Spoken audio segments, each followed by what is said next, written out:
एक राजा था। उसे अपने महल में लगी 3 मूर्तियों से बहुत लगाव था। महल में हर कोई इस बात से परिचित था। लेकिन एक दिन सफाई के दौरान एक सेवक से उन 3 मूर्तियों में से एक मूर्ति गलती से टूट गई। राजा उस समय उन मूर्तियों के आसपास ही खड़ा था, इसलिए उसने क्रोध में आग बबूला होकर आव देखा न ताव उस सेवक को मृत्यु दंड दे दिया। सेवक मृत्युदंड की खबर सुनकर भी संभाव खड़ा रहा और उसने तुरंत बाकी की दोनों मूर्तियां भी तोड़ दी। ये देखकर राजा का पारा 7वें आसमान पर पहुंच चुका था। राजा ने उसे पूछा कि क्या तुम पागल हो गए हो? क्या तुम जानते नहीं कि ये मूर्तियां मुझे कितनी प्रिय हैं? सेवक बोला, महाराज, मैं जानता हूँ कि यह मूर्तियां आपको बहुत प्रिय हैं, इसलिए तो मुझे मृत्युदंड मिला है।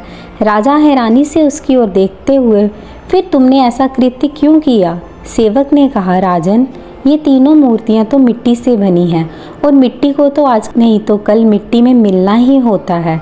रही बात इन मूर्तियों को तोड़ने की, तो जैसी गलती से आज मुझसे एक मूर्ति टूट गई, कल बाकी की बची हुई दोनों किसी और से टूट सकती थी।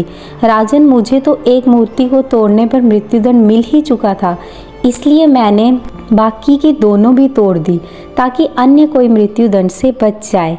राजा उसका उत्तर सुनकर अवाक रह गया। राजा ने उससे पूछा कि तुम मृत्युदंड मिलने पर भी संभाव कैसे हो? ऐसी भीष्म परिस्थिति में भी तुमने धैर्य नहीं खोया, बल्कि तुम दूसरों के भले के बारे में सोच रहे हो कि कहीं किसी और को मृत्युदंड ना मिले। सेवक बोला, राजन, ईश्वर ने मुझे ये मनुष्य जीवन दिया, हर एक सुख सुविधा उपलब्ध कराई।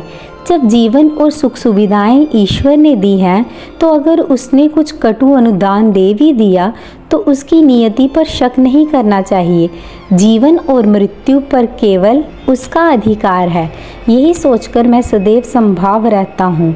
उस सेवक की बात सुनकर राजा को अपने ही दिए हुए निर्णय पर शर्मिंदगी हो रही थी। राजा समझ चुका था कि उसने अपने पद का अनुचित प्रयोग किया है। उसे अपने निजी लाभ हानि से ऊपर उठकर एक राजा के समान न्याय करना चाहिए था। एक मामूली सी मिट्टी की मूर्ति टूटने पर उसने धैर्य खो दिया और किसी निर्दोष व्यक्ति को मृत्यु दंड दे दिया। दूसरी तरफ ये सेवक मृत्यु दंड मिलने पर भी संभाव था और परहित में सोच रहा था। राजा को अपनी गलती का एहसास हुआ और उसने सेवक का मृत्युदंड माफ़ कर दिया। ये कहानी हमें सिखाती है कि मुश्किल परिस्थितियों में भी हमें धैर्य नहीं खोना चाहिए और कोई भी निर्णय क्रोध में नहीं लेना चाहिए।